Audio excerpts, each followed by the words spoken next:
demande de Shinjinme, si nous faisons confiance dans la nature ou à la nature, nous pouvons être en harmonie avec la voix.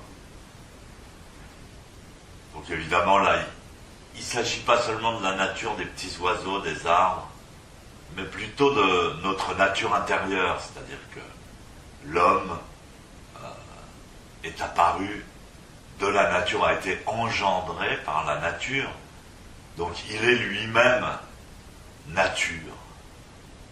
On parle beaucoup dans le zen de retrouver sa vraie nature, revenir à sa nature originelle.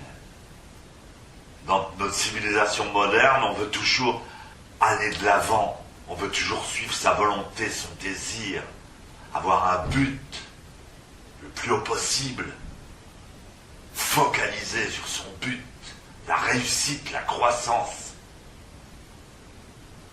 Évidemment, la croissance fait partie du mouvement spontané de la nature.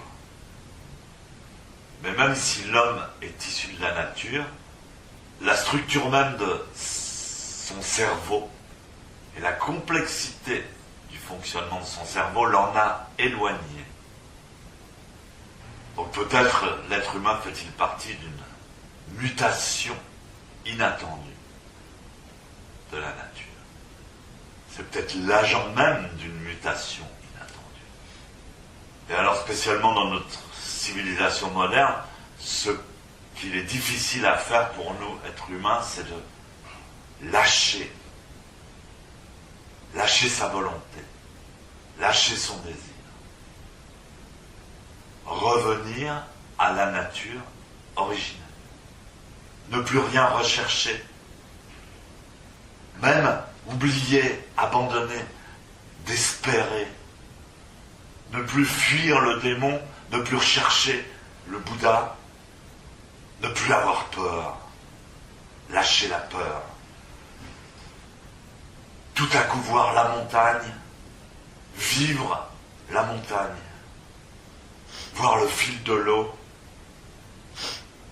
vivre à travers l'eau, vouloir se coucher, vouloir se lever, ne pas désirer ni fuir, ne pas aimer ni haïr, comme le reflet de la lune à la surface de l'eau. La nature, la vraie nature, n'est pas troublée par le vulgaire. Les paroles bruyantes des humains n'est pas différente du chant des grenouilles à l'époque de l'amour.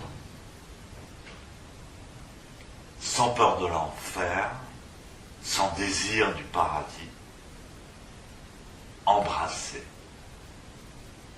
la nature.